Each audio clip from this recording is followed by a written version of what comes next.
The mining ship Titan's hammer cut through the asteroid field like a blade through water. Captain Sarah Chen watched the viewscreen as chunks of rock drifted past, each one a potential fortune in rare metals. Her crew had been working the outer rim for 6 months, pushing deeper into unexplored space than any human expedition before them. "Captain, we're getting some strange readings from that planetoid ahead," called out Lieutenant Marcus Webb from his station. The young geologist's voice carried an excitement that made Sarah look up from her reports. "Define strange, Webb." "The composition is unlike anything in our databases. High concentrations of materials that shouldn't exist naturally. And there's something else."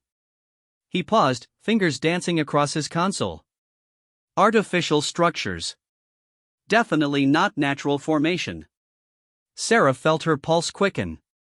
First contact protocols flashed through her mind, but she pushed them aside.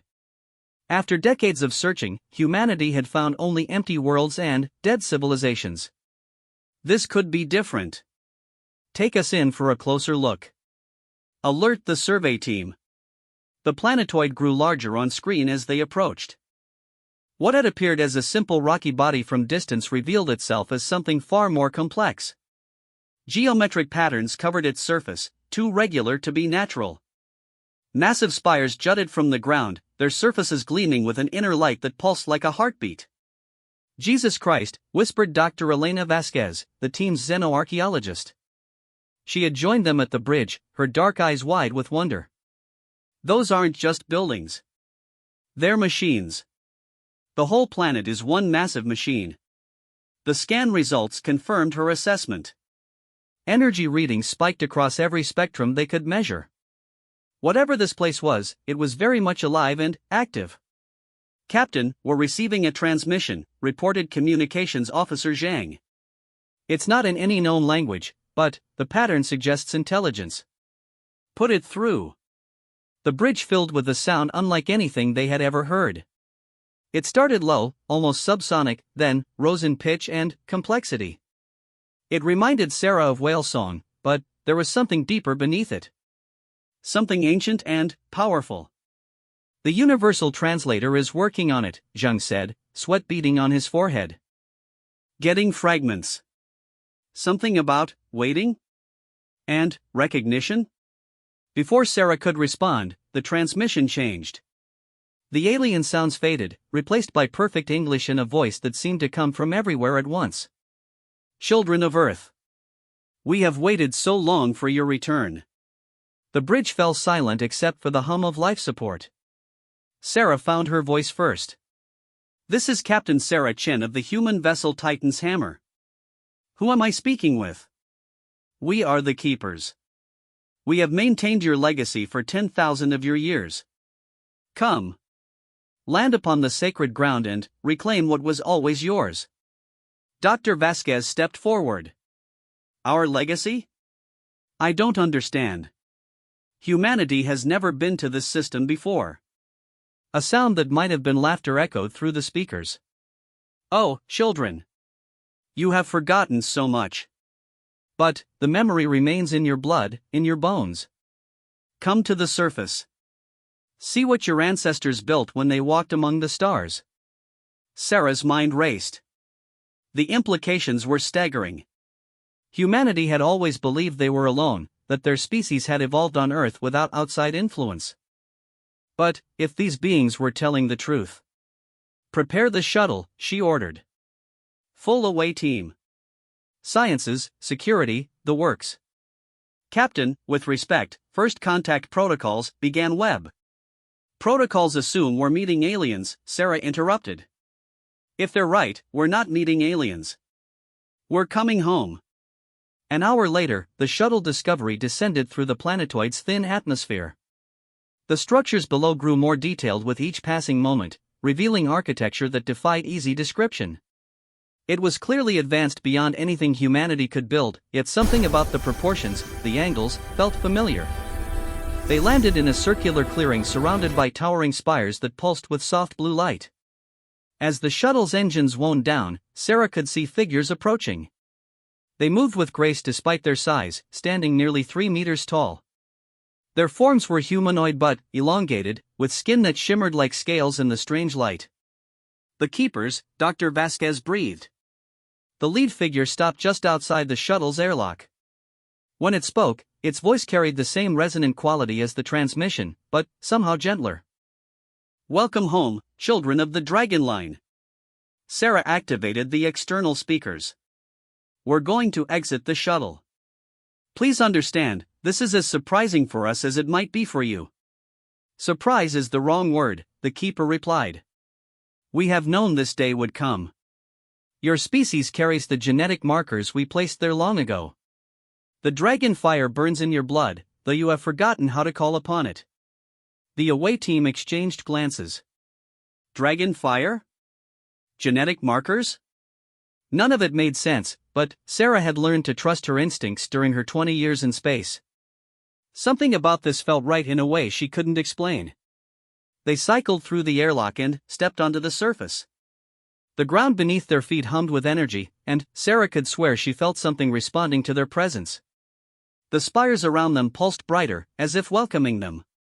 The lead keeper approached slowly, its hands spread wide in what was clearly a peaceful gesture. Up close, Sarah could see that its features, while alien, held an echo of humanity. The bone structure, the positioning of the eyes, even the way it carried itself spoke of distant kinship. "I am Drakmor, first keeper of the Dragon Vault. Your species calls this place Kepler 442c, but its true name is Pyraxis Prime. This was the first world your ancestors claimed when they left their birth system." Dr. Vasquez pulled out her scanner, taking readings of everything around them. "The energy signatures are off the charts. Whatever technology this is, it's beyond our understanding." "Not beyond," Drakmor corrected. "Forgotten. Your people built these marvels when they first learned to harness the dragon force that flows through all living things. Come, let us show you what you once knew." They followed Drakmor toward the nearest spire. As they approached, symbols began appearing on its surface, glowing with inner fire. Sarah gasped as she recognized some of them. They were similar to ancient Earth symbols found in the oldest human caves, the ones archaeologists had never been able to explain.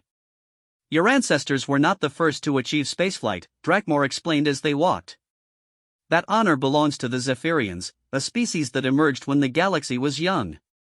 But your people were the first to truly master the dragon force, the energy that binds all life together." "Dragon force?" asked Security Chief Rodriguez.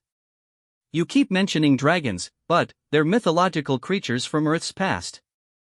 Drakmor's expression, alien as it was, clearly showed amusement. "Mythological? You think the stories of great beasts breathing fire and flying through the sky came from imagination alone? Your ancestors flew ships that moved like dragons and wielded weapons that breathed stellar flame. The myths are memories, distorted by time but rooted in truth." They entered the spire through an opening that appeared at their approach.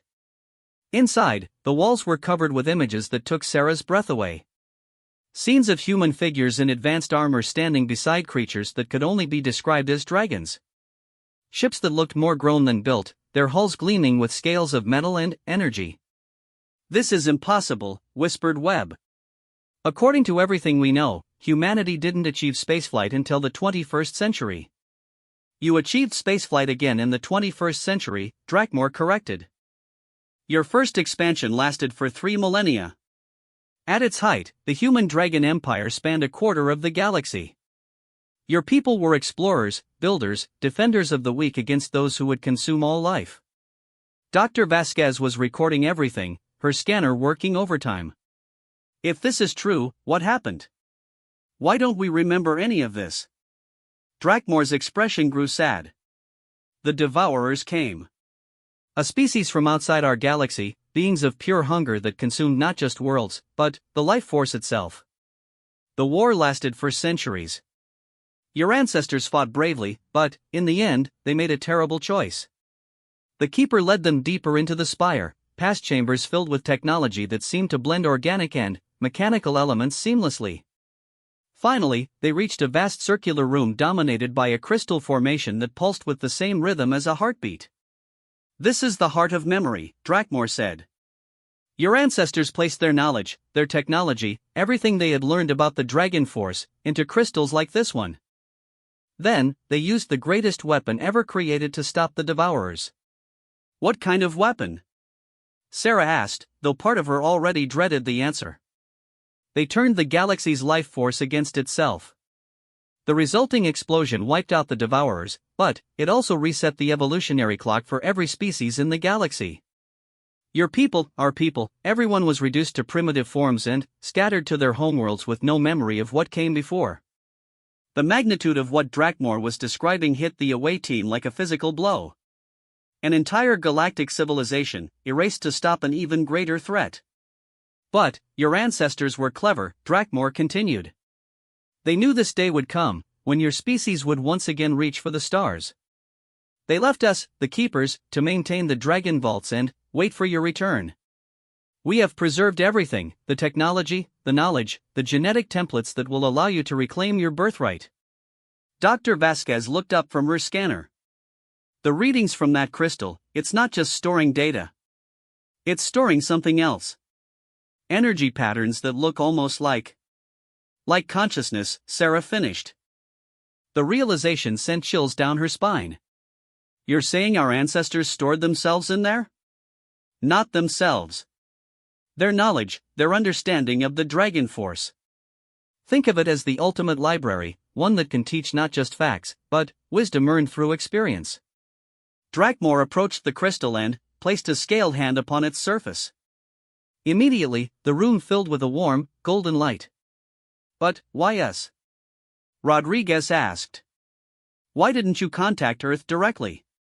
Because your homeworld is not ready. Your people fight among themselves over resources while the galaxy faces a new threat. The Devourers were not completely destroyed. Fragments of their consciousness survived in the deep void, and they are gathering strength. Soon, they will return, and, when they do, the galaxy will need its defenders. Sarah felt the weight of destiny settling on her shoulders. Everything she had believed about humanity's place in the universe had just been shattered and rebuilt in the span of an hour. What exactly are you asking us to do? Learn.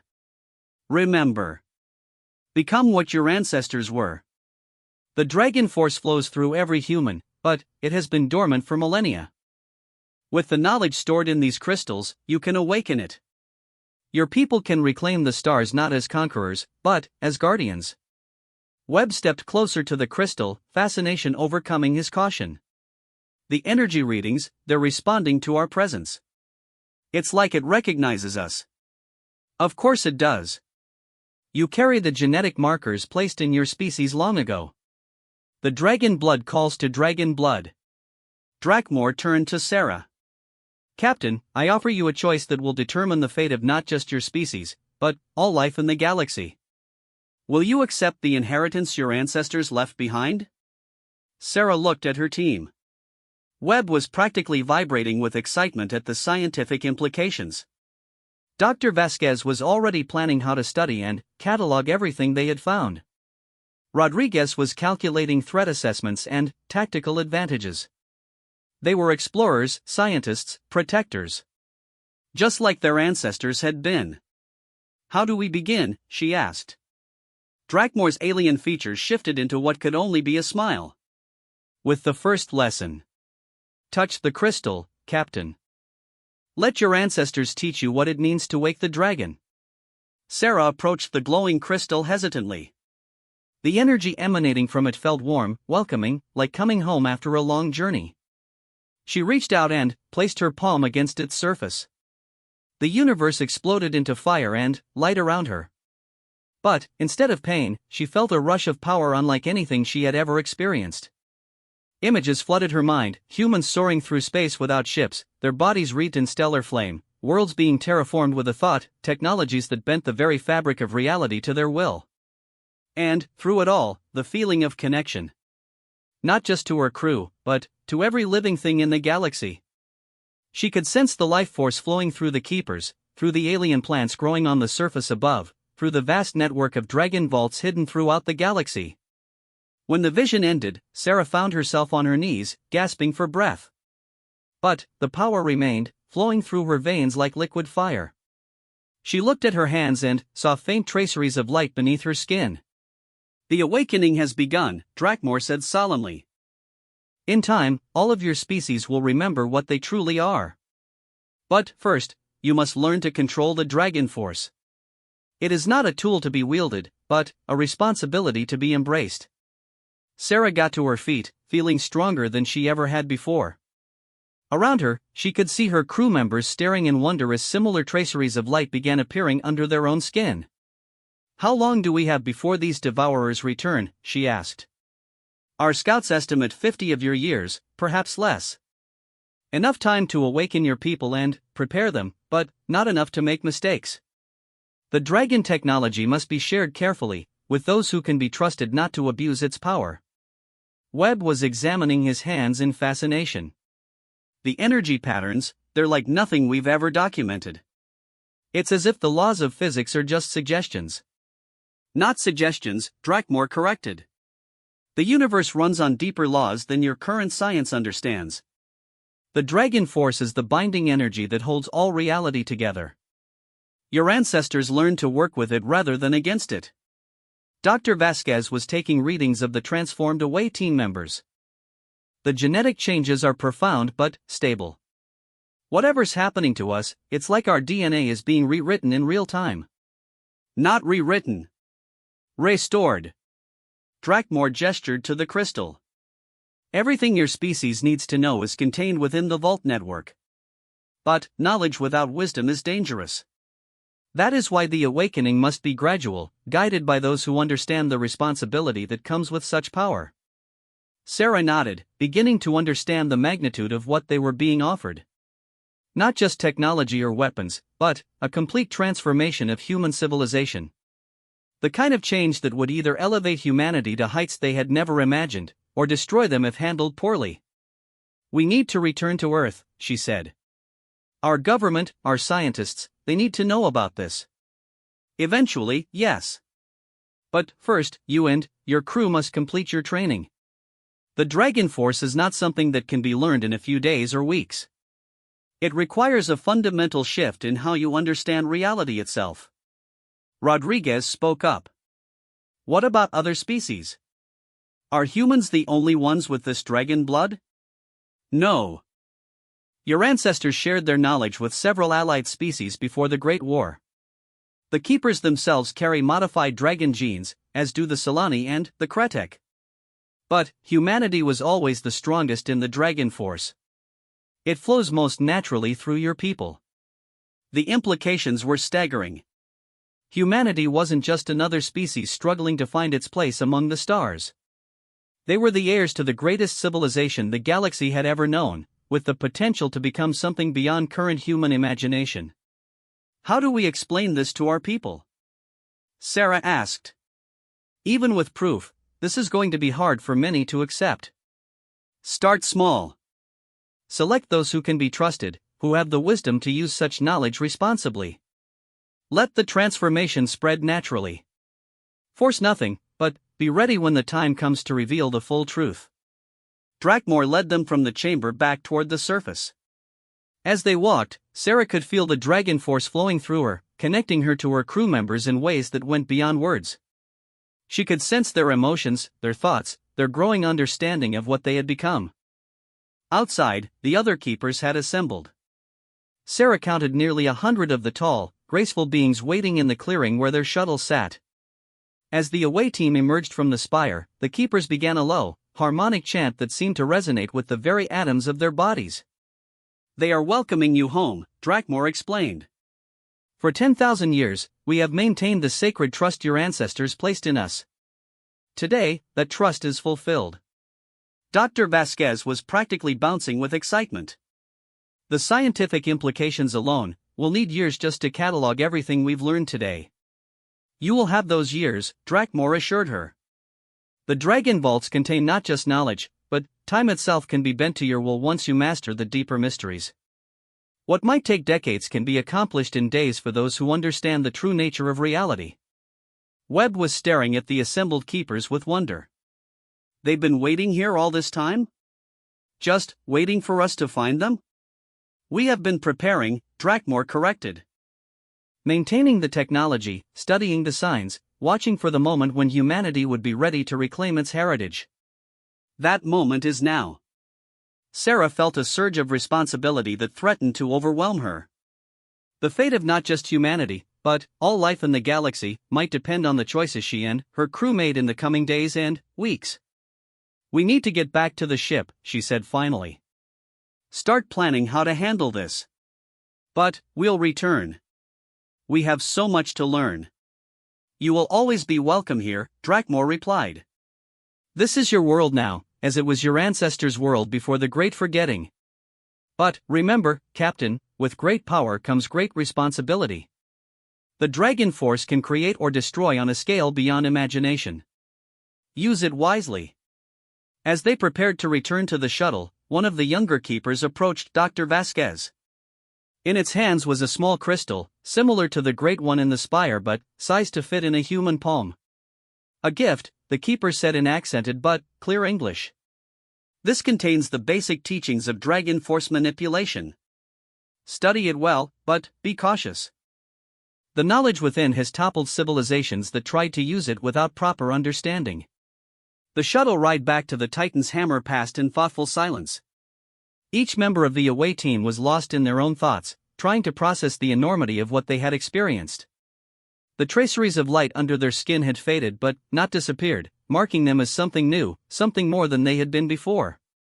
As they docked with the mining ship, Sarah realized that their mission had fundamentally changed.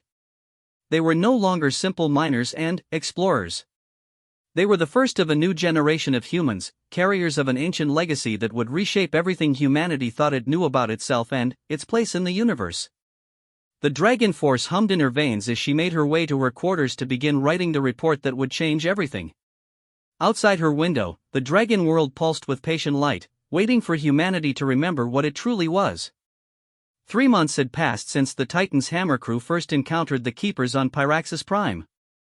Captain Sarachan stood on the observation deck of the newly constructed research station New Drakmor, watching as another shuttle full of carefully selected humans made their way to the surface below.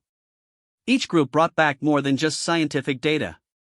They brought back something that was changing the very nature of humanity itself.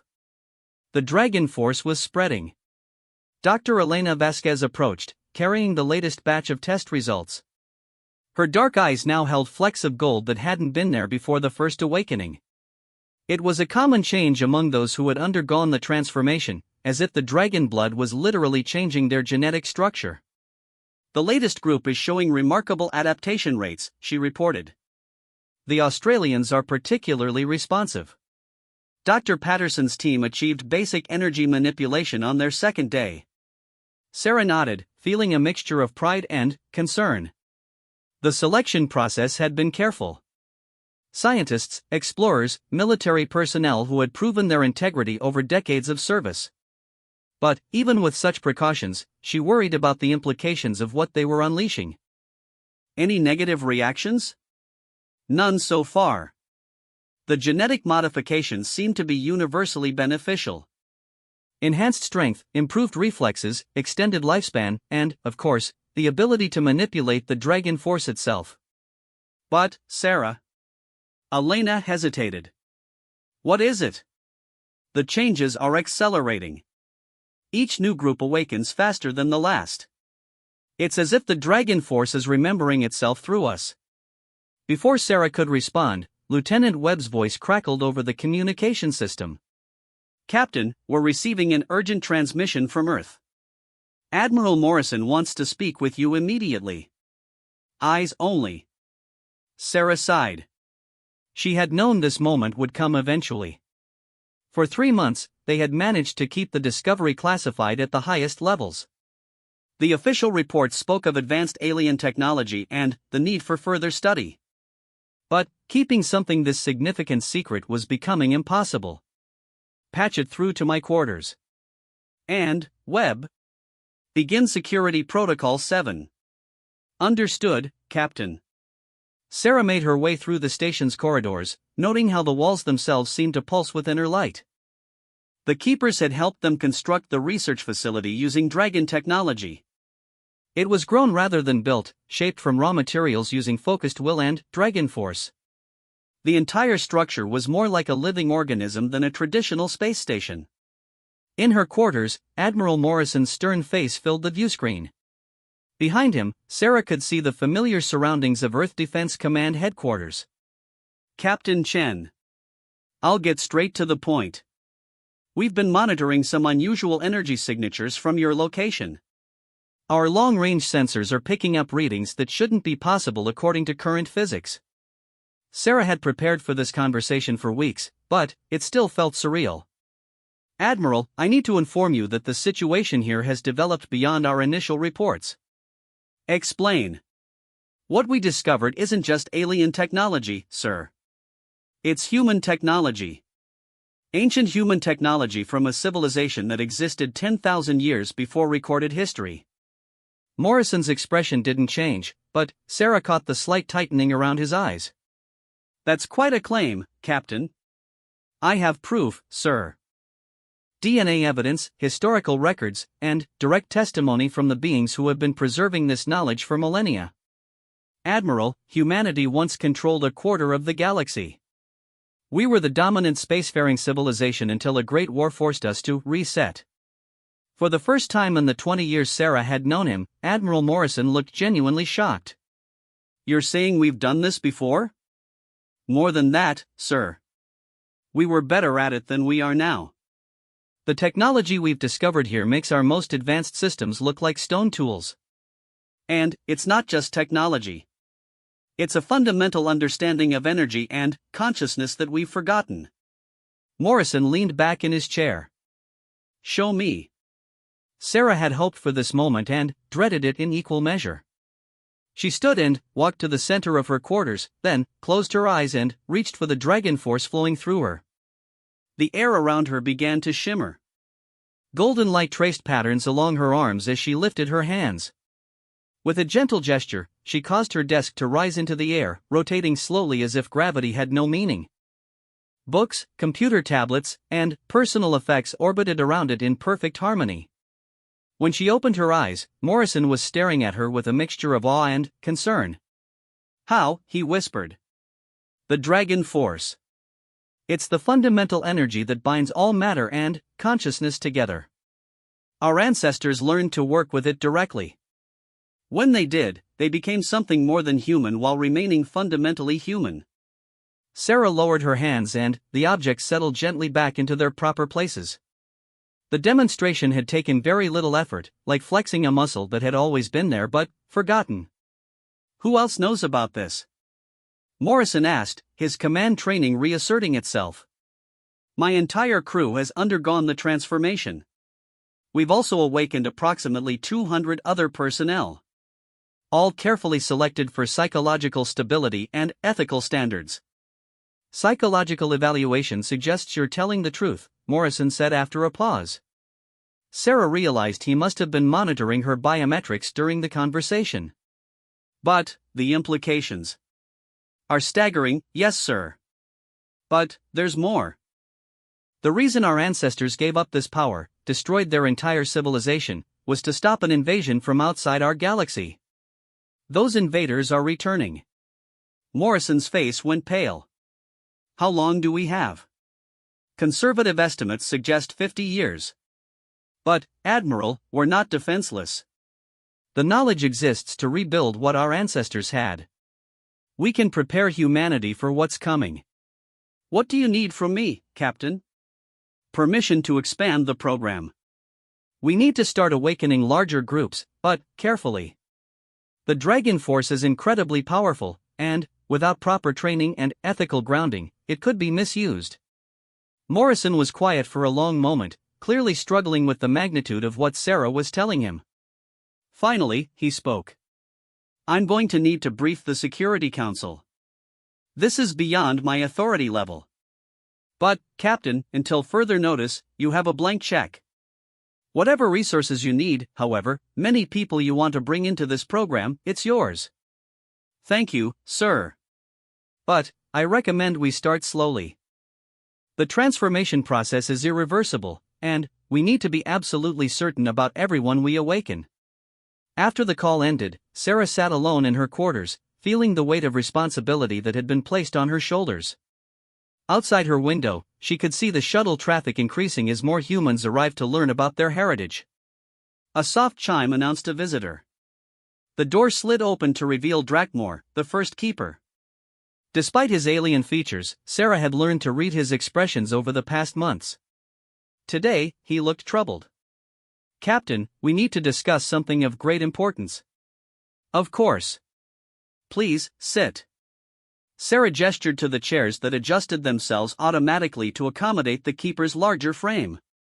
"Our deep space monitors have detected something disturbing. Probe ships from the Devourer remnants. They are moving through distant star systems, testing defenses, gathering information." Sarah felt a chill run down her spine. "I thought we had 50 years. That was our best estimate based on the last known positions of the Devourer fragments. It appears they have been more active than we realized." Drakmor leaned forward, his scaled hands clasped together. "Captain, we may have as little as 20 years before the main force arrives. 20 years to prepare an entire species for galactic war." Sarah shook her head. "Can it be done? Your ancestors accomplished the initial awakening in 15 years when they first discovered the Dragon Force. But, they had the advantage of starting with a unified planetary government. Your species is still divided into competing nation-states. Then, we need to change that." Sarah stood and walked to her window, looking down at the dragon world below. "How many humans can we awaken safely? With proper facilities? Perhaps 1 million in the first year, 10 million in the second, exponentially more after that as the awakened help train others. But, quality matters more than quantity. 1 human with proper understanding of the Dragon Force is worth 1,000 with partial knowledge." Sarah activated her communication system. "Dr. Vasquez, please report to my quarters. Mr. Webb, I need you to set up a conference call with all department heads. We're about to accelerate our timeline significantly." Over the next hour, Sarah's quarters filled with the senior staff of the research station. Dr. Vasquez brought her latest genetic analysis. Chief Engineer Rodriguez had reports on the construction of new facilities using Dragon technology. Security Chief Thompson carried intelligence assessments of how various Earth governments might react to the news. "Ladies and gentlemen," Sarah began, "we have a problem. The timeline for the Devourer return has been shortened to 20 years. We need to completely transform human civilization in 2 decades. The room fell silent as the implications sank in. "Is it possible?" asked Dr. Vasquez finally. Drakmor answered. "It has never been attempted on this scale. But, your species has certain advantages. Your genetic diversity is greater than most races, which means more variations in Dragon Force expression. Your psychological adaptability is remarkable. And, most importantly, you have a strong drive to protect others, even at personal cost." "What's the plan?" Rodriguez asked. Sarah had been thinking about this for weeks, refining the strategy in her mind. Phase 1, establish Dragon Force training centers on every inhabited continent. We start with the scientific and military communities, people who already have security clearances and proven track records. Phase 2, begin awakening political leaders, but only after they've seen what the technology can do for their people. The Dragon Force isn't just about power. It can heal diseases, extend lifespans, enhance intelligence. The benefits are undeniable. Webb leaned forward. "What about the religious communities? This is going to challenge a lot of fundamental beliefs." "Actually," Dr. Vasquez interjected, "the spiritual communities might be our strongest allies. The Dragon Force operates on principles that many Eastern philosophies have long understood. The interconnectedness of all life, the unity of consciousness and energy." Phase 3, Sarah continued, global disclosure. Once we have a critical mass of awakened humans in positions of influence, we reveal everything. The true history, the coming threat, and the choice humanity faces. "Choice?" asked Thompson. "Evolution or extinction? We can embrace what we truly are and prepare for what's coming, or we can remain divided and vulnerable when the Devourers arrive." Drakmor stood, his tall frame commanding attention. There is something else you should know. The Dragon Force is not just a tool or a weapon. It fundamentally changes how consciousness operates. As more humans awaken, you will begin to experience a form of collective awareness.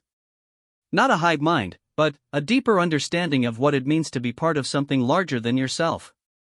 Is that what happened to our ancestors? Elena asked. Eventually. The fully awakened human dragon empire functioned more like a single organism with billions of individual cells. Each person retained their personality and free will, but they were connected to every other human at a level deeper than thought. The implications were staggering. Not just individual transformation, but species-level evolution. How do we prepare people for that? Rodriguez asked. Gradually, Sarah replied. We start with small groups, let them experience the initial connections, then slowly expand the network as people become comfortable with the changes. Over the following days, the plan began to take shape. The first Dragon Force training center would be established in Nevada, hidden within an existing military facility. The second would be built in Switzerland, positioned to serve the European scientific community. Others would follow in Australia, Japan, and Brazil. Each center would be staffed by awakened humans and guided by keepers who had preserved the ancient knowledge. The curriculum would cover not just the technical aspects of Dragon Force manipulation, but the ethical and philosophical framework necessary to use such power responsibly. Sarah found herself spending more time on the planet's surface, working directly with the keepers to understand the deeper mysteries of the Dragon Force. Each lesson revealed new possibilities and new responsibilities.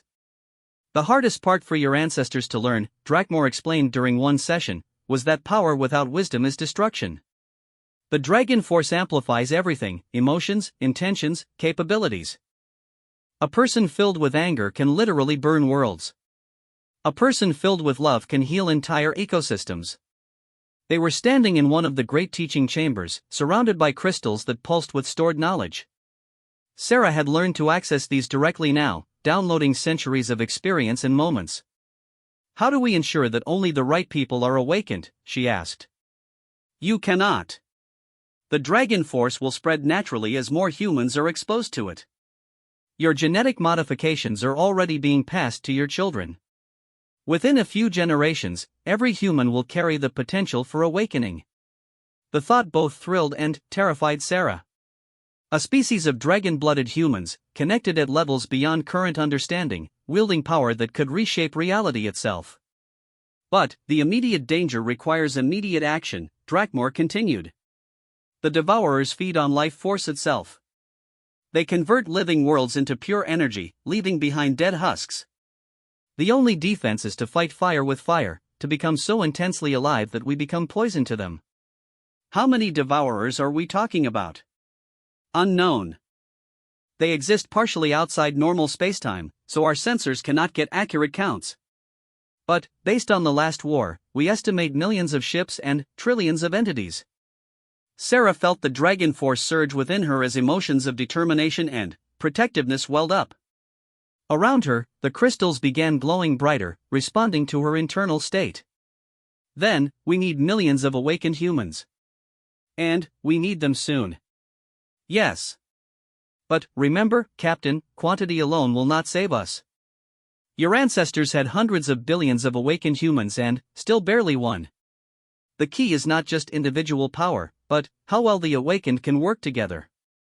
That evening, Sarah stood on the observation deck of the research station, watching Earth rise over the horizon of the Dragon World. Her homeworld looked so small and vulnerable from this distance.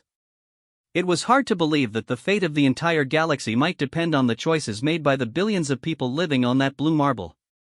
Dr. Vasquez joined her at the viewing window.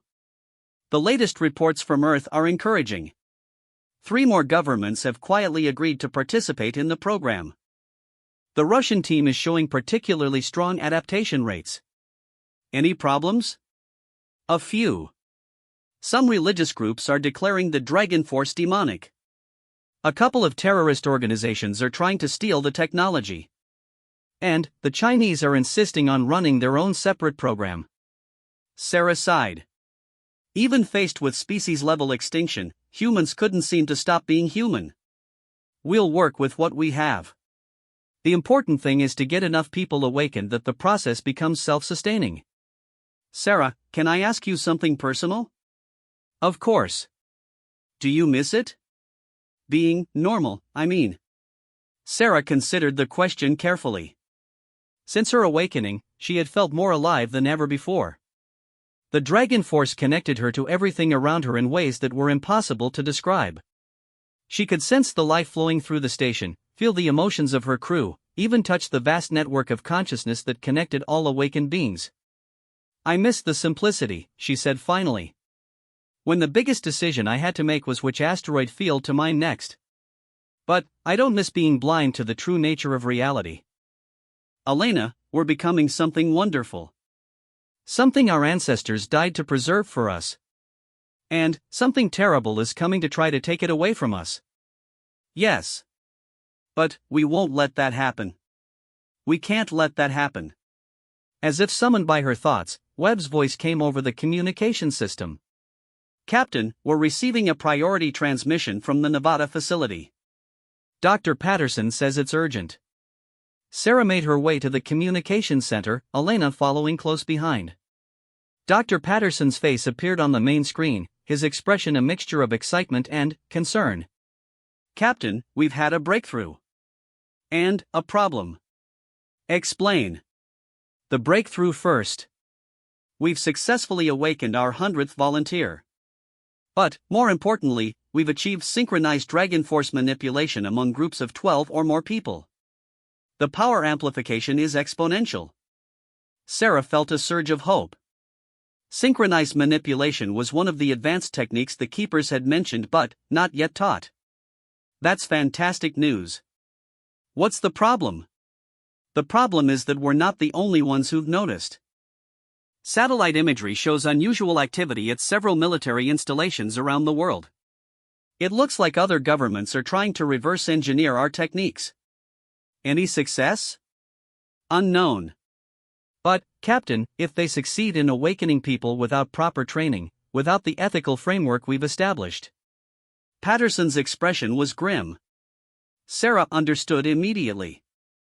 Dragon force without wisdom. Power without responsibility. It could lead to wars that would make current conflicts look like children's games. Double security at all facilities, she ordered. And start reaching out to international contacts. We need to bring the other programs under our umbrella before someone creates a dragon-blooded dictator.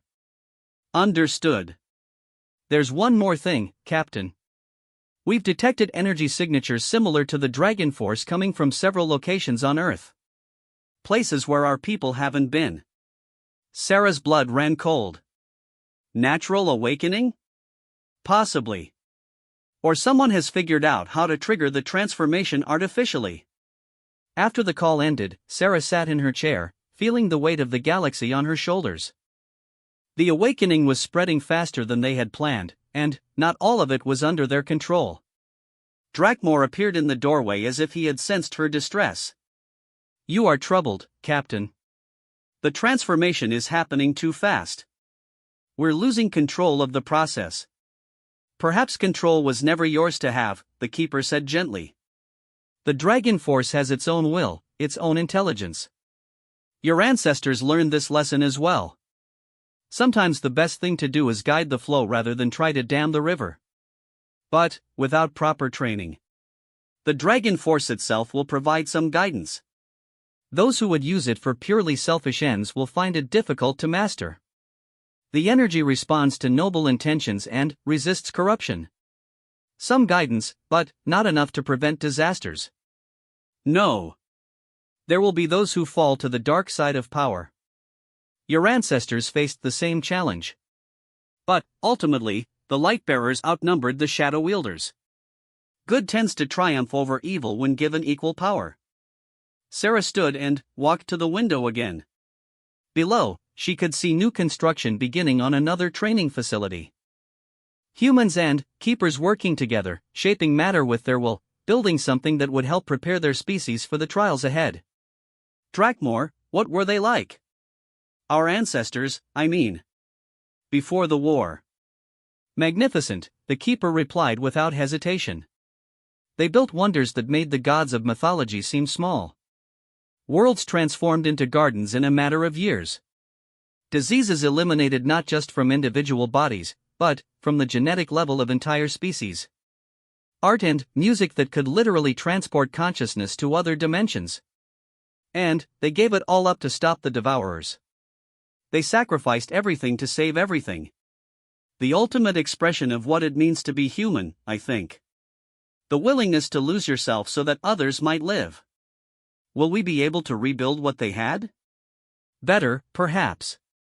Your ancestors were young when they first discovered the Dragon Force. They had not yet learned to balance power with wisdom. Your species has had 10,000 years to develop ethical frameworks, to learn from history. You may be able to avoid their mistakes. Sarah felt a surge of determination flow through her.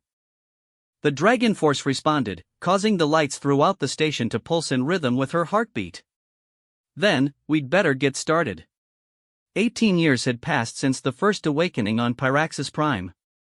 Admiral Sarah Chen, now bearing the title of First Dragon of the Reformed Human Empire, stood on the bridge of the flagship Eternal Flame as it cut through space toward the outer rim.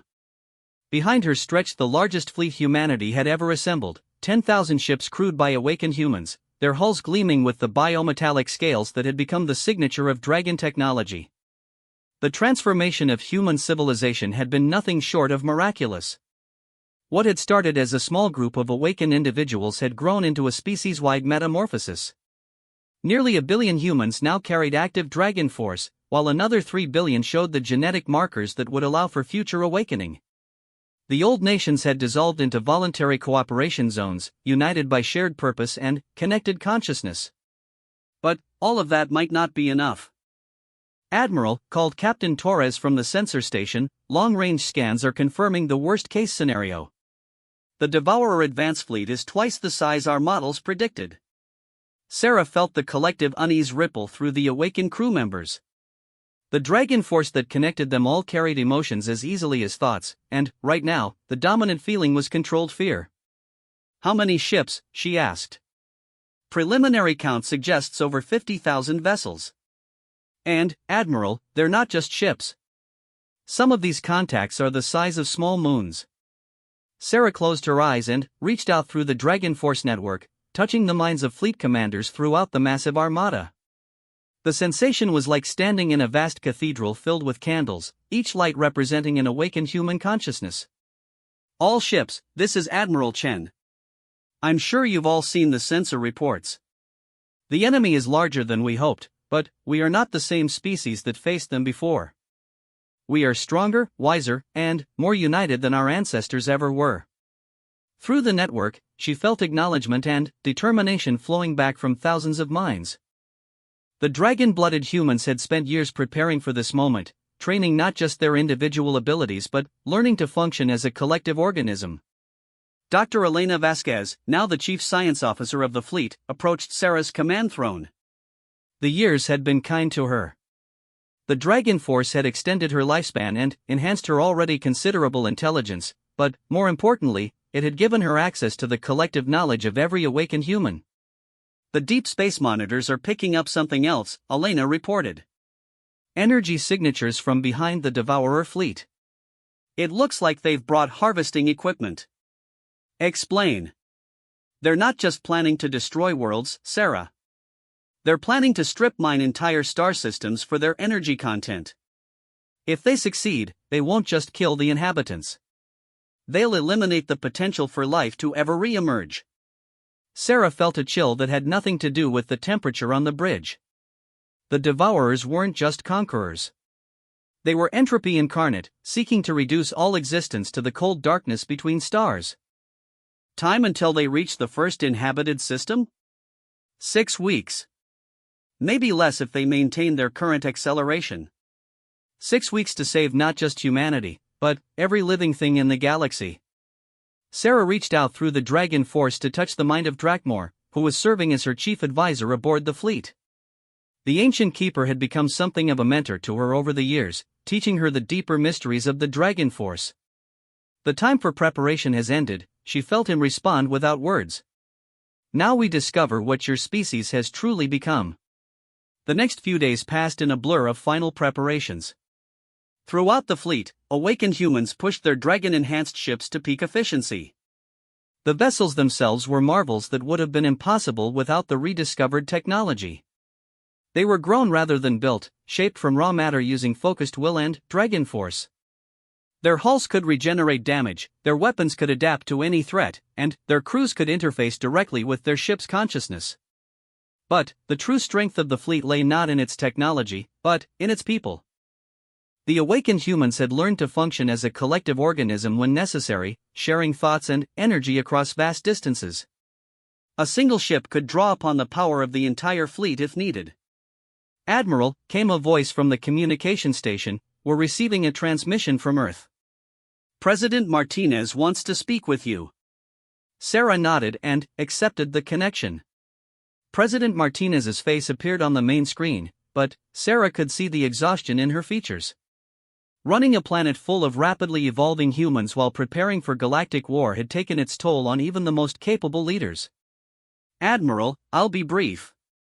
The civilian evacuation is proceeding as planned, but slowly. We have 40 billion people to relocate, and even with Dragon Force assistance, it's going to take months." "How many can you save if we buy you 6 weeks?" "Maybe half." "Sarah, I need you to find us more time." Sarah felt the weight of 5 billion lives pressing down on her.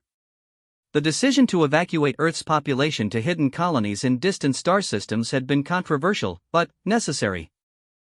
If the fleet failed, at least some fragment of humanity would survive to try again. "I'll do what I can, Madam President." "But, Elena's right. We're not just fighting for time. We're fighting for the right of life to exist in this galaxy." After ending the transmission, Sarah called a conference of all ship commanders. The meeting took place simultaneously in physical space and in the Dragon Force network, allowing for instant communication and shared understanding.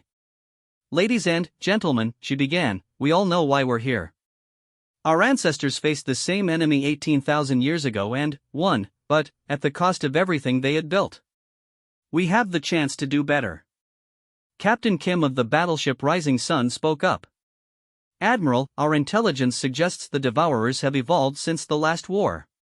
Their technology has adapted to counter Dragon Force attacks." "Then, we'll have to be more creative than our ancestors," Sarah replied. "We've had 18 years to prepare. They've had 18,000 years. But we have something they don't." "What's that?" asked Captain Okafor from the Star Dancer. "We have love. Not just for our own species, but for all life. The Dragon Force responds to emotional resonance, and love is the strongest force in the universe." Through the network, Sarah felt skepticism from some commanders and hope from others.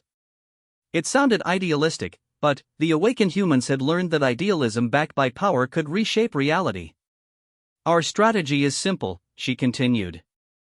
"We engage their advance fleet at the Kepler system, as far from inhabited worlds as possible. Our goal isn't to destroy them all. It's to show them that life will not go quietly into the dark." The battle plan that emerged was unlike anything in human military history. Rather than traditional ship-to-ship combat, the fleet would function as a single organism. Each vessel would contribute its energy to collective weapons and defenses, allowing them to concentrate power on a scale that individual ships could never achieve. As the fleet approached the Kepler system, long-range sensors began picking up more details about the Devourer forces. Sarah stood on the bridge of the Eternal Flame, feeling the Dragon Force flowing through her as she studied the tactical displays. The enemy ships were things of nightmare made manifest. They seemed to absorb light rather than reflect it, creating holes in space wherever they traveled. Some were clearly vessels in the traditional sense, but others appeared to be living creatures of impossible size, their forms writhing with dark energy that made Sarah's eyes water to look upon. "Admiral," Torres called out, "they've detected us. The entire enemy fleet is changing course to intercept." "Good," Sarah replied. "Let's give them something to remember."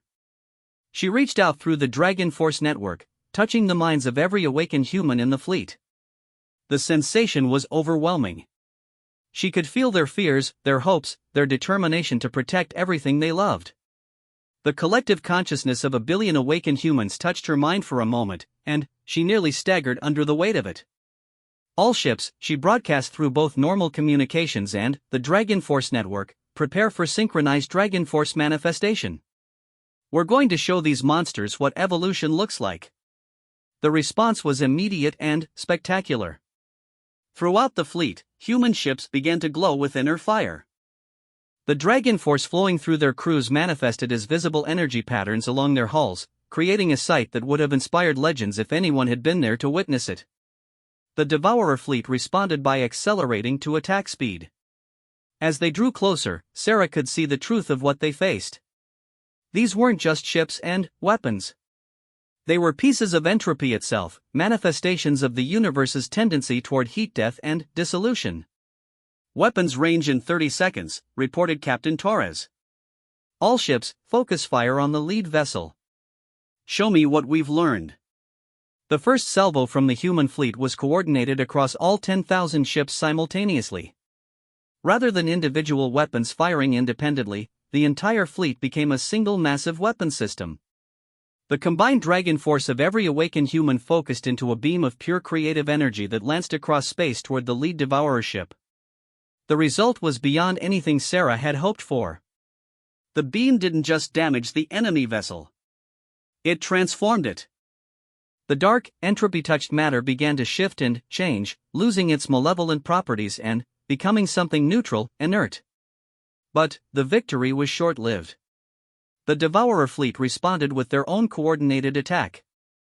Beams of pure entropy struck the human fleet, and Sarah watched in horror as 3 ships simply ceased to exist. Not destroyed, not vaporized, but erased from reality as if they had never been. Casualties, she asked. Gone, Torres replied grimly. 15,000 people, just gone.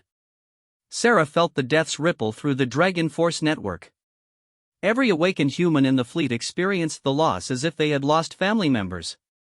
But, rather than breaking their resolve, the shared grief transformed into something harder and more determined. They want to erase us, she said, her voice carrying across the network to every human consciousness. They want to reduce us to nothing, to make it as if we never existed. But we are life itself made manifest. We are the universe's answer to entropy. And we will not be denied. The battle that followed was unlike anything in recorded history. Ships of pure entropy faced vessels powered by the conscious will of awakened beings. Dark energy weapons that sought to unmake reality clashed with Dragon Force manifestations that could rewrite the laws of physics through sheer determination. Sarah found herself at the center of it all, her consciousness expanded to encompass the entire fleet. Through the Dragon Force network, she could simultaneously command ships, coordinate attacks, and provide tactical guidance to thousands of captains. It was the ultimate expression of the collective awareness that the awakened humans had developed. But the Devourers were adapting. Their ships began changing configuration, developing defenses against Dragon Force attacks. Their weapons evolved in real time, becoming more effective with each exchange. Admiral, Elena's voice reached her through the chaos, the quantum analysis is complete. They're not just using technology. They're manipulating the fundamental forces that govern reality itself. Then, we'll manipulate them right back, Sarah replied. She reached deeper into the Dragon Force network than she ever had before, touching not just the minds of the fleet, but the consciousness of every awakened human throughout the galaxy. On Earth, in the hidden colonies, even in the training centers, she felt the response as billions of minds linked together in common purpose. The power that flowed through the network was staggering. It wasn't just the energy of a billion awakened humans. It was the concentrated life force of every living thing they were connected to. Plants, animals, even the microscopic organisms in their bodies contributed to the Gestalt consciousness that Sarah now embodied. All ships, she broadcast, her voice carrying the weight of a species' determination, maximum Dragon Force manifestation. We're going to show them what life can do when it refuses to surrender. What happened next would be remembered as the miracle of Kepler. Every ship in the human fleet became a conduit for the collective will of their species. The Dragon Force manifested not as individual weapons or defenses, but as a single, unified expression of life's refusal to accept extinction. The effect on the Devourer fleet was immediate and catastrophic. Ships that had existed for millennia suddenly found themselves confronting an enemy that fought not just with weapons, but with the fundamental force that created and sustained all existence. One by one, the entropy-touched vessels began to transform, their dark matter becoming ordinary mass as the Dragon Force overwrote their essential nature. But the cost was enormous. Sarah could feel the strain on every awakened human as they poured their life force into the manifestation. Several thousand people collapsed from exhaustion, and a few actually died from the effort of channeling such massive energies. "Admiral," Torres called out, "the enemy fleet is retreating." "No, wait, they're not retreating. They're regrouping." Sarah felt her heart sink. The massive expenditure of Dragon Force had taken out perhaps a third of the Devourer advance fleet, but the remaining ships were adapting to their new tactics. Worse, long-range sensors were detecting more contacts approaching from deep space. The main Devourer fleet was still coming. "Time for the main force to arrive," she asked. "Based on their current speed, 6 hours. 6 hours to recover, to prepare, to find some way to face an enemy that outnumbered them 100 to 1. Sarah reached out through the Dragon Force network, assessing the condition of her fleet. The synchronized manifestation had pushed every awakened human to their limits. Another effort like that might kill them all. "Admiral," came Drakmore's voice in her mind, "there is another way." "Explain." "Your ancestors, in their final desperate hour, did something that had never been attempted. They synchronized not just with each other, but with the quantum structure of spacetime itself. They became one with the universe, if only for a moment. What did it cost them? Everything. The effort burned out their entire civilization. But it also created a resonance effect that spread across the galaxy, resetting the evolutionary clock and giving life a chance to start over." Sarah understood immediately. The ultimate sacrifice. Not just their lives, but their very existence, wiped from history so that life itself could continue. Could we do the same thing? Perhaps. Your species has evolved beyond what your ancestors achieved. You might be able to accomplish the same effect without the complete sacrifice. Sarah reached out through the network, sharing the possibility with her fleet commanders. The response was immediate and unanimous. They were prepared to make whatever sacrifice was necessary. "Admiral," Elena's voice interrupted her thoughts, "I'm detecting something new. Energy signatures from the Dragon worlds. All of them are activating simultaneously." Sarah's eyes widened as she realized what was happening. Throughout the galaxy, the hidden Dragon vaults were awakening. Ancient repositories of power that had waited for millennia were responding to the crisis, adding their stored energy to the collective effort. "It's not just us," she breathed. "It's every dragon-touched species in the galaxy. They're all linking to the network." The sensation was indescribable. Her consciousness, already expanded to encompass 1 billion awakened humans, suddenly touched alien minds that had been awakened by humanity's ancient ancestors. The Solani, with their plant-based dragon force. The Kretek, whose crystalline structures could store and amplify energy beyond belief. Dozens of species, all united by the gift humanity had shared eons ago. "All ships," Sarah broadcast, her voice now carrying the authority of a galactic civilization, "prepare for final manifestation. We're not just fighting for humanity anymore. We're fighting for the right of consciousness to exist in this universe." The main Devourer fleet emerged from hyperspace like a plague of locusts. Millions of entropy-touched ships, some the size of planets, all focused on a single purpose: the elimination of life from the galaxy. Their very presence seemed to dim the stars, creating a zone of darkness that spread outward from their formation. Sarah stood at the center of the human fleet, her consciousness expanded beyond the boundaries of individual existence. Through the Dragon Force network, she was simultaneously herself, every awakened human, and every conscious being that had ever been touched by the ancient gift. "This is it," she said, her words reaching every mind in the collective. "Our ancestors made the ultimate sacrifice to give us this chance. We're going to do better. We're going to win without losing ourselves." The power that built up in the network was beyond anything that had ever been attempted.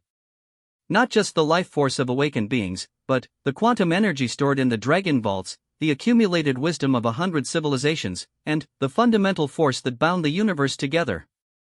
When Sarah released it, reality itself seemed to hold its breath. The manifestation that erupted from the human fleet wasn't a weapon in any conventional sense. It was evolution made manifest, the universe's creative force given physical form. It swept across the Devourer fleet like a wave of pure possibility, not destroying the entropy-touched ships but transforming them into something new. Where darkness had been, light bloomed. Where entropy had sought to unmake reality, new possibilities emerged. The Devourer ships found themselves becoming gardens, their dark matter transformed into the building blocks of life itself. But, more importantly, the conscious entities that had been enslaved by the entropy force found themselves freed. Sarah could sense their awakening, their confused gratitude as they realized they were no longer compelled to consume and destroy. "Admiral," Torres called out, his voice filled with wonder, "the entire enemy fleet is changing. They're not attacking anymore. They're actually retreating." Through the Dragon Force network, Sarah could sense what was happening. The freed consciousnesses were reasserting control over their vessels, overriding the compulsion to destroy that had driven them for millennia. The Devourer fleet wasn't being destroyed. It was being redeemed. "Status of the fleet?" she asked. "All ships operational. Casualties are surprisingly light."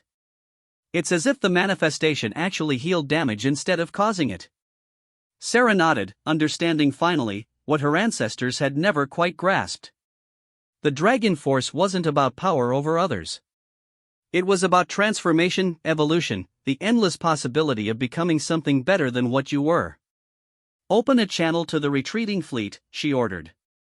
A few minutes later, an alien face appeared on the main screen. It was clearly not human, but there was something familiar about its features. Intelligence, curiosity, and, most importantly, the spark of consciousness that marked all truly awakened beings. "I am Korath," the being said in accented but clear English. "Once I was enslaved by the hunger that drives entropy. Now I am free, thanks to your gift. My people, we remember now who we once were." "Welcome back to the community of conscious beings," Sarah replied. "You are our siblings in this universe. Together, we can build something better than what either of us achieved alone." In the days that followed, as the human fleet helped the freed consciousnesses establish new homes and new purposes, Sarah reflected on what they had accomplished. They had not just won a war. They had transformed it into a rescue mission. The Dragon Force network that connected awakened beings throughout the galaxy had grown to include dozens of species, each contributing their unique understanding of consciousness and reality.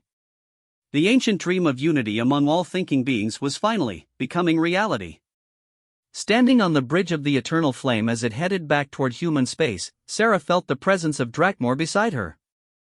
"Your ancestors would be proud," the ancient keeper said. "You have accomplished what they could only dream of. Unity without conquest, transformation without destruction." "It's just the beginning," Sarah replied. "There are other galaxies out there, other threats we haven't even imagined yet. But now we know we don't have to face them alone." Through the Dragon Force network, she could sense the awakened beings throughout the galaxy, each one a light in the darkness, each one proof that consciousness and love could triumph over entropy and despair. Humanity had returned to the stars not as conquerors, but as gardeners. They would help life flourish wherever they found it, defend consciousness against those who would destroy it, and ensure that the light of awareness would never again be dimmed by the forces of entropy. The age of the Dragon Empire had truly begun.